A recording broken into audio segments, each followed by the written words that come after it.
abakunzi ba Kingdom TV ni kwa kundi twabwiye yuko tuzajya tubahamagarira abakozi b'Imana, abantu Imana yakuye kure. Uyu munsi muri kamera zacu hari umukozi w'Imana. Uyu munsi yagiye kuduha ubuhamya, atubwire iby'Imana yamukoreye, atubwire mbere yo kwakira Yesu ubuzima bwe, uko yakiriye Yesu, na nyuma yo kwakira Yesu ubuzima bwe ukuntu bumeze. Rero afite ubuhamya bushamaje cyangwa se butangaje. Nyuma y'ubwo buhamya Imana yaje kumuteramo umutima wo gukunda abantu, ariyo mpamvu ubu ngubu ari muri House of Healing, aho dukorana ibikorwa byo gufasha abarwayi, gusura abarwayi kwa muganga, kubagemurira, kuboza. Namwe murazi ibikorwa bikomeye bibera kwa muganga. Uyu munsi tugiye kumwumva, ni umukurikirane muri kamera zacu. Murakoze cyane, Imana ibane namwe. Murakoze cyane, nshimiye ubuyobozi bwa Ndahe. Ndabashimiye cyane yuko mukora ibikorwa byiza by'urukundo kandi mukabifatanya n'Uwiteka Imana yaremye isi n'ijuru. Rwose murakoze kutwakira, Imana ibahe umugisha. Amazina nitwa Ndayisabe Jide, ndi umugabo, ndubatse, mfite abana 5 n'umugore umwe. Rero ndashima Imana kubwo iki turinze. Imana iraturinze rero kubwo urukundo rwayo. Niyo mpamvu ngiye kubagezaho ubuhamya. Ni ubuhamya bubabaje, butangaje, ariko ndashima Imana yuko iki turindiye muri iki gihugu duhumeka umwuka bazima. Murakoze. Rero abakurikiye iyi TV turabashuhuje mwese mu izina rya Yesu Kristo. Rero ubuhamya ngiye kubagezaho, mvuka cyangwa se nagize ikibazo gikomeye cyo kudahura na mama umbyara. Mama umbyara yapfuye mfite amezi 3. Urumva ko ntamuzi, apfa ntaramenya isura ye. Ubwo mbaho gutyo muri ubwo buzima mbayeho. Nubwo nasiganye data umbyara, data yashaka undi mugore. Urumva n'urugamba. Ashatse undi mugore, nza guhura n'ikibazo kirekire. Umugore ntiyankunda, umugore aranyanga, ariko ndashima Imana ko nkiriho. Ndibuka igihe kimwe yigeze kuntegurira uburozi abumpa mu cyayi, ariko muri icyo cyayi cyari icyayi cya mukaro. Urumva ubuzima nabagaho ntanywa icyayi, ariko icyo gihe yari yakimpaye kuko byari bitoroshye. Rero papa iyo yabaga yagiye, we yataha kuko ntabwo yangaburiraga. Naryaga ibiryo bidashyitse. Yaba amfuye isoni akampereza nk'akarushi kamwe, ati ibyo ngibyo urahaza, urangaswe, ugize gute. Papa yataha akamubwira ko nahaze kandi nshonje. Ndibuka igihe kimwe nigeze kumara iminsi 4 ntarya rwose, nahuye n'ikibazo gikomeye. Reba gukiruka muri ubwo burozi no kurya bidakunda, ariko nza guhura n'ikibazo. Imana yo mu ijuru irandinda. Niyo mpamvu ndi kuyihamya mvuga ngo Yesu ni umwami. Rero ndagira ngo ngusobanurire ko Imana iki turinze kandi turindiye mu buntu bwayo. Ndahe ni umubyeyi wacu, agenda adufasha mu bikorwa byose dukora cyangwa se tubamo, akadufasha mu buryo bwose bushoboka, kuko dukorana umurimo wo gusura abarwayi kwa muganga. Rero bavandimwe mudukurikiye, ni urugamba rwari rutoroshye, nawe urabyumva. Nabaye muri icyo gika, ngeze igihe nakarezwe na data, kuko nari maze kuba akana gatoya k'ingimbi. Urabyumva, papa nawe ngize imyaka 10 aba arapfuye. Apfuye rero rwari urugamba rukomeye rutoroshye, ariko nkomeza kuba muri ubwo buzima, nkomeza kubaho muri ubwo buzima. Igihe kimwe naniranwa na muka data, kuko nabonaga inkoni zenda kunyica. Nabonaga ndi umuntu utafite agaciro, umuntu wo gutukwa, umuntu wo gucirwa mu maso, utagira ubwenge, ikigoryi, ibintu nk'ibyo ngibyo, ibitutsi bisebeje biriho nabi.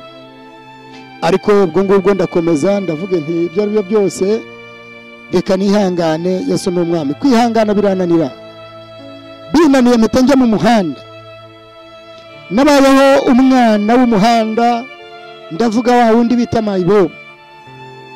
Nabaye mayibobo igihe kinini, nabaga hariya mu Gatenga, ndi mayibobo ndara muri ruhurura, ndara mu makanevu, ndara ahantu hose mbonye.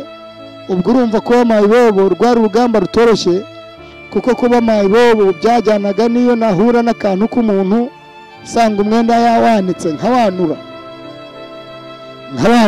nkawutwara nkajya kuwugurisha kugira ngo mbone ukuntu mba.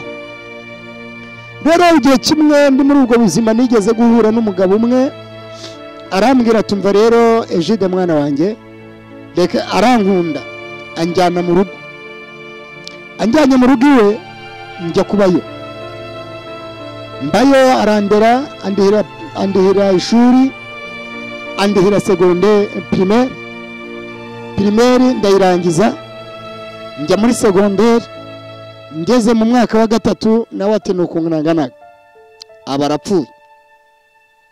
Apfuye umugore we yandihiye mu gihe cy'umwaka umwe, umwaka wa 4 arandihira. Ngeze mu wa 4 atemva rero ubuzima buranze kabisa, ntabwo bakubyaye ngo nkurere, komezaho twagejeje naho. Nawe ndamushimira pe, kuko yemeye ko n'umugabo Nfasha, kuko burya abadamu muri abana beza, utabyemeye ntabwo umugore, ntabwo umugabo yabikora. Ubwo rero abansezereye gutyo, nsubira muri ubwo buzima. Urumva nari maze gukuraho, nsubira mu buzima bukakaye nanone. Ubwo abanyirukanye mu rugo, ntangira ubuzima gutyo, ntangira ubuzima bukakaye burangora. Igihe kimwe nza kurwara indwara ikomeye, njya mu bitaro mbayo igihe cy'imyaka 4. Imyaka 4 rwari urugamba. Ndavuga nti rero byanze bikunze mu ijuru hari Imana ishoboye byose. Imyaka 4 ndagenda nyibamo. Urumva nta mama, nta data, nta murumuna wanjye, nta mushiki wanjye, mbega urumva natungwaga n'abagira neza bagenuraga ibyo biryo kwa muganga, bakazana icyayi, cyo nicyo cyantungaga nkabasha kukinywa. Ndangije rero mvuye mu bitaro nza gushaka umudamu. Umudamu turabana, tumaze kubana tumarana imyaka 8. Imyaka 8 tubyaranamo abana 5. Abo bana bose bapfa. Umwana yaravukaga akarira agapfa, yavuka akarira agapfa. Ndavuga se Mana, ibi bintu ni ibiki? Ese ninjye waremeye ibibazo? Ese ninjye waremeye kuruha? Ese ibi bintu ni ibiki? Umudamu rero igihe kimwe yagize atya, aravatira wapi, ibi bintu ntabwo nabyumva. Acaho nawe aransiga aragenda. Mu kugenda rwari urugamba rukomeye, ngewe ubwanjye birancanga. ndavuge Mana, reka nitabare kabisa, ngane y'urusengero, ngane y'Imana. Wenda Imana yangirira neza ikongera ikanyibuka. Niba ari n'ibyaha nakoze, ndajyana ndapfukama mbwira Imana nti Mana, mbabarira rwose, ndakwinginze ibyaha byanjye mbabarira. Ubwo icyo gihe urumva mbere yabwo nari narivuguse, ndi umunywa rumogi, ndi umunywa nzoga, mbega kugira ngo nashakaga ibitotsi, kugira ngo ndebe ko nagira gute nabona ibitotsi nkasinzira. Niyo mpamvu cyatumaga niyahuza ibiyobyabwenge, niyo mpamvu byatumaga niyahuza ibintu mbona ko bikoroga ubwonko bwanjye, nanjye nkareba ko nabona amahoro.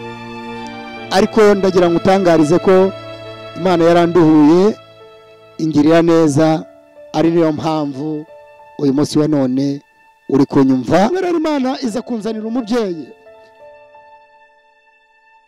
bahuriye muri ibyo bibazo, nawe ngirira neza, nuko ninjiye muri ndahe, ariko naje ndi nko kwiyahura, mvuge nti Imana nungirira neza nzagushima. Rero muvandimwe, ubwo buryo nibwo naje kujyamo, ninjira mu rusengero mpabonera amahoro. Ariko ngarutse inyuma gato, ntarinjira mu rusengero, naje kugira ikintu cy'inzozi nk'eshatu ziteye, nje ndavuga ko zari zinteye ubwoba. Mbona Yesu arangendereye, ariko azahetse Bikira Mariya kuri moto. Arangije arampamagara, ubwo nabonaga ndi ahantu mu giturage, arampamagara arambwira ngo Egide, ndamwitaba Ntikarame. Arongera arampamagara ngo Egide Ntikarame, ngo ngwino hano. Ndamubwira rero ndaje. Mu gihe ndi kuza, nagiye nyuze ahantu mbona inka ziri kona ibigori. Inka zona ibigori, njya gukubita izo nka, maze kuzikubita, Yesu arambwira ati rero naguhamagaye wanze kuza, rero ejo uzansange ku rusengero. Icyo gihe nabonaga ari urusengero rwa Methodiste. Ubwo rero Yesu abaragiye. Ngiye ku rusengero ndamubura. Urumva nari ndi muri iryo yerekwa ndi mu nzozi, ndamubura. Mu kumubura arongera anyereka agace gatoya, arambwira ati noneho tuzahure. Icyo gihe hari kuwa gatatu, arambwira ati tuzahure. Ndavuga nti noneho ndazinduka njya ku rusengero, nzi ko ngiye guhura na Yesu Kristo. Ngezeyo sanga abantu bari kuririmba, nkururwa n'izo ndirimbo, mba numva birandyoheye, ninjira gutyo njya mu nzu y'Imana. Rero bakundwa bavandimwe, muri nteze amatwi muri kunyumva, urumva ko ni urugamba rukomeye kandi ni urugamba rutoroshye. Muri ubwo buzima bwose rero nanyuzemo, icyo gihe nyuma nibwo naje kujya kwa muganga, ndwara imyaka 4. Ndwaye imyaka 4, nkabona kuntu abantu bangemurira, nkabona kuntu abantu bangaburira, nkabona iki n'ibiki.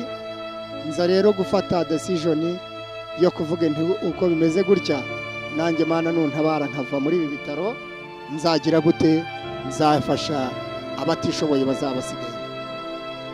Niko rero twagenzaga gutyo, mbiganiriza Bishop Alex, dutangira uwo mushinga. Arambwira ati reka dukore uwo mushinga wo gufasha abarwayi. Si umushinga, ni igikorwa cy'urukundo wo gufasha abarwayi. Tugemurira abantu gutyo mu bitaro, tukabasura hamwe na Ndeheye, tukabasura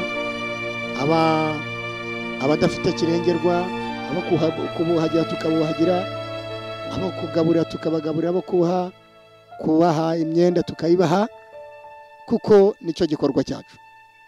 Rero niyo mpamvu nkubwira ngo nawe nteze amatwi, wumva ko icyo gikorwa cyakureba, ni karibu mu gufasha abarwayi. Niyo mpamvu rero turimo tuvuga aya magambo, tugutangariza ko nawe ufite uwo mutima, ufite uwo mutwaro, ni karibu muri ndahe, kugira ngo dufatanye urwo rugendo. Ni urugendo rwo gufasha abarwayi, kuko iyo ndebye muri uru rugendo rwo gufasha abarwayi, no kugurizanya muvandimwe mukundwa, ni igikorwa cyo kugurizanya. Uyu munsi ashobora kuba ari uriya murwayi uri mu bitaro, ejo ari njyewe, ejo ari wowe. Niyo mpamvu nkubwira rero ngo icyo wakora icyo ari cyo cyose, wafasha abarwayi nk'uko biri. Rero ubu buzima ni ubuzima bukomeye, busaba ubushobozi, busaba nawe kugira icyo ukora, bisaba nanjye kugira icyo nkora, tugafatikanya tukagira icyo dukora, Imana izaduhemba. Hari icyanditswe hano muri Bibiliya, Uwiteka Imana avuga, kiravuga ngo nari mfunze mwangeraho, nari nambaye ubusa mwanyambika ndwaye ntimwansura. Ese icyo cyanditswe kirakureba? Urakoze cyane rero muvandimwe. Rero ubuhamya ni burebure. Muri urwo rugendo nagiye mpura n'ibibazo bikomeye, muri urwo rugendo mpura n'inzitizi, muri urwo rugendo duhura n'intambara zikomeye. Niyo mpamvu icyo gikorwa twakise garukira ukuri kwa Bibiliya, kuko Bibiliya itubwira gufasha abarwayi. Bavandimwe rero, niyo mpamvu gufasha abarwayi ari byiza kandi ari ngombwa. Ndahe rero ibategurira ibikorwa nk'ibyo byo gufasha no bufasha, kubana n'abandi amahoro, kuba muri Kristo Yesu. Kuba muri Kristo Yesu rero ntabwo ari ukubyina gusa, nta nubwo ari umuziki gusa, ahubwo n'ibikorwa birajyana. Ijambo ry'Imana niryo rivuga ngo imirimo y'amaboko yacu, aho niho Imana izatwibukira. Mbese wowe izakwibukira kuki? Nge nawe tubanze turebe munsi twavuye muri uyu mubiri bizatugendekera bite. Nkanjye urumva imyaka 4 nari maze ntaza aho ndi ku gisasiro cy'abarwayi, ntabwo cyari cyoroshye. Niyo mpamvu rero nkubwira ngo nshuti yanjye, reba neza nanjye ndebe neza, tufatikanye turebe ko Imana yadufasha kugira ngo dufatikanye turebe ubu rugamba twarwana na Satani n'uruhi. Ese ni ukurya umuceri? Ese ni ukubyina cyane? Ese ni danse twakora? Ni iki? Muvandimwe rero, iyo mpamvu garukira ukuri kwa Bibiliya ariyo iri muri ndahe igusaba ngo reba neza nawe usuzume urebe icyo wakora ku murwayi. Bavandimwe rero bakundwa, ubuhamya ni burebure, ariko hamwe no kwizera Imana byose birashoboka. Rero ndagira ngo nkubwire ngo Imana yo mu ijuru iratuzi, Imana yo mu ijuru iradukunda. Nanjye yarandokoye, nawe yakurokora. Wowe unteze amatwi cyangwa se uteze amatwi ndahe iki kiganiro, rwose Imana iragukunda. Imana iragukunda rero. Iyankunze ntacyo ndicyo, ntagira shinge na rugero. Ndagira ngo ngutangarize ngo were kwiheba, kuko nawe Imana yo mu ijuru iragukunda. Wowe uri ku gisasiro, wowe umerewe nabi, wowe uri kwa muganga, wowe wumva umerewe nabi umutwe ukurya, wowe wumva umerewe nabi mu maso yawe hameze nk'ibintu harimo ibitaka, abo ni abadayimoni. Wowe ucitse intege, ukumva uragenda ugacika intege, ukumva mu kiziba cy'inda hararemereye, iyo ni abadayimoni. Rero bamaso. Bavandimwe rero, ndagira ngo nkubwire ngo ubuhamya ni burebure, ariko kwizera Kristo, ubuhamya bwa mbere kugira ngo tuneshe ibigeragezo nuko twizera Imana. Kwizera Imana rero, tukizera Kristo Mwuka Wera, ibyo nibyo bizadutsindisha mu bibazo duhura nabyo, ibyo bizadutsindisha mu ntambara duhura nazo, izo zizadutsindira mu bibazo duhura nabyo. Ikintu cya mbere ni ukwizera Imana bakundwa. Rero bavandimwe, ni byiza, reka dusoze tugira tuti turabaha namba za telefone. Ni 078 46 41 314. Indi yo murayibona hano ku mupira cyangwa t-shirt, murayibona rwose. Mukeneye gufasha mwayihamagara. Imana ibahe umugisha.